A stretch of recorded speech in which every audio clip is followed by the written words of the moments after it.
Rain poured over the small, sleepy town like heaven itself was weeping that night. The streets glistened under the dim orange glow of the old streetlights.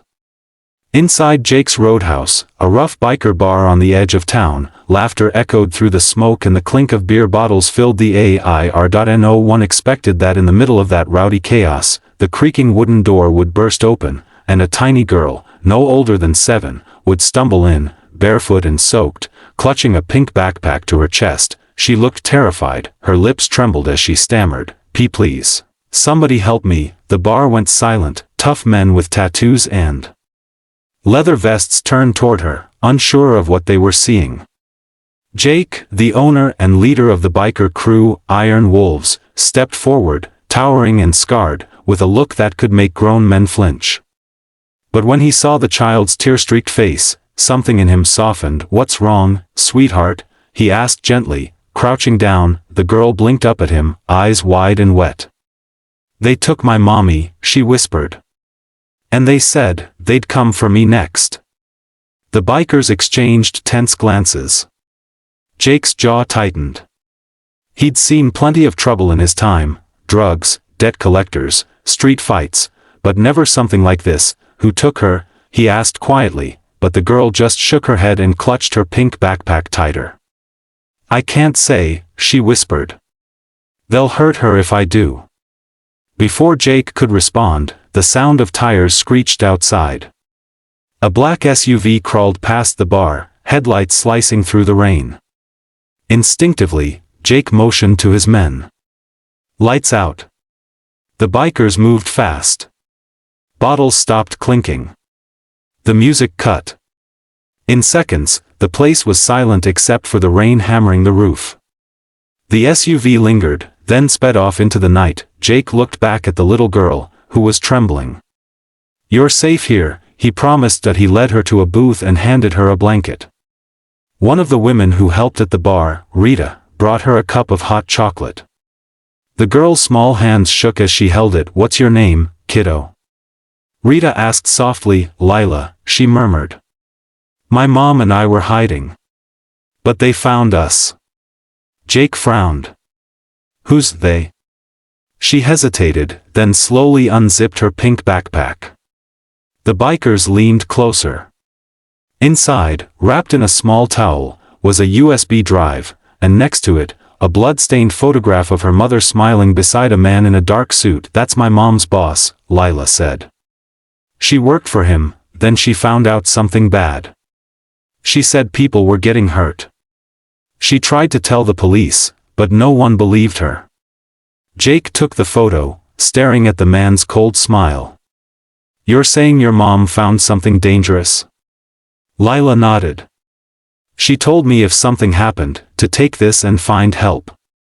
She said to find someone who isn't scared of bad people." Her tiny voice cracked. "I didn't know where to go. I just ran." Rita put her arm around the girl, her eyes glistening. Jake looked at his crew, hardened men who once lived on the edge of the law, and saw the same fire he used to have when he still believed in doing the right thing. "All right," he said finally.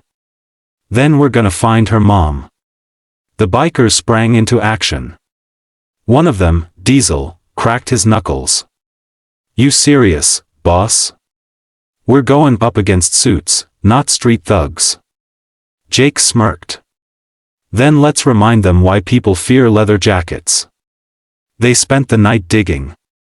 The USB contained files, videos and documents exposing a company's illegal dumping of toxic waste into rivers. The CEO, the same man in the photo, was silencing whistleblowers.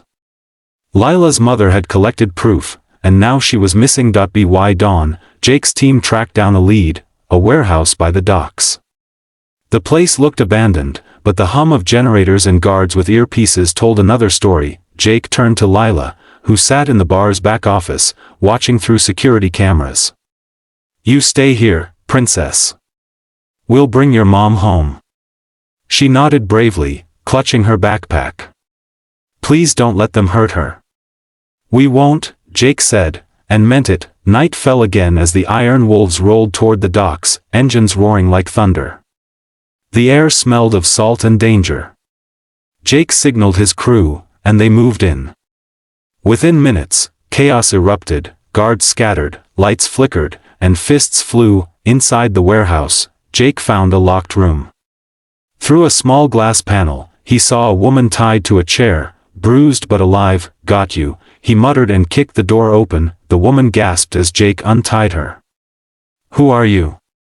"I'm a friend of Lila's," he said. "She's safe. Let's get you out of here." Tears streamed down her face. "Thank God. I thought I'd never see her again." As they rushed out, one of the men in suits appeared, pointing a gun. "You have no idea who you're messing with." Jake stepped forward calmly. "You're right. But you just messed with the wrong kid." He lunged, and within seconds, the gun was on the ground. The man was 2. By the time police sirens wailed in the distance, Jake's crew had vanished into the rain, leaving behind the evidence and the rescued mother. The next morning, sunlight broke through the clouds. Lila sat at the bar's counter when the door opened, and her mother ran in. "Mommy." Lila screamed, leaping into her arms. They held each other, sobbing uncontrollably. Around them, the bikers tried to hide their own teary eyes. Even Diesel sniffed and muttered something about dust in the air. Jake smiled quietly. "Told you we'd find her." The mother looked up at him, eyes full of gratitude. "How can I ever thank you?" "Just keep that little girl safe," Jake said softly. "That's all the thanks we need." Lila reached into her backpack and pulled out the pink USB. "Can you give this to the police now? So they stop hurting people?" Jake nodded. "You bet." Weeks later, the story made headlines. The corrupt CEO was arrested, the company shut down, and Lila's mother became a key witness in the case. Reporters wanted to know who the mystery bikers were, but no one ever found out. Back at Jake's roadhouse, life returned to normal, or almost. A small pink backpack now hung behind the bar, next to an old leather jacket. A reminder of the night a little girl ran into a biker bar and taught a group of outlaws what real courage looked like, and every time Jake saw it, he smiled, remembering her words the night she first arrived. "Please, somebody help me." She didn't just find help, she found a family.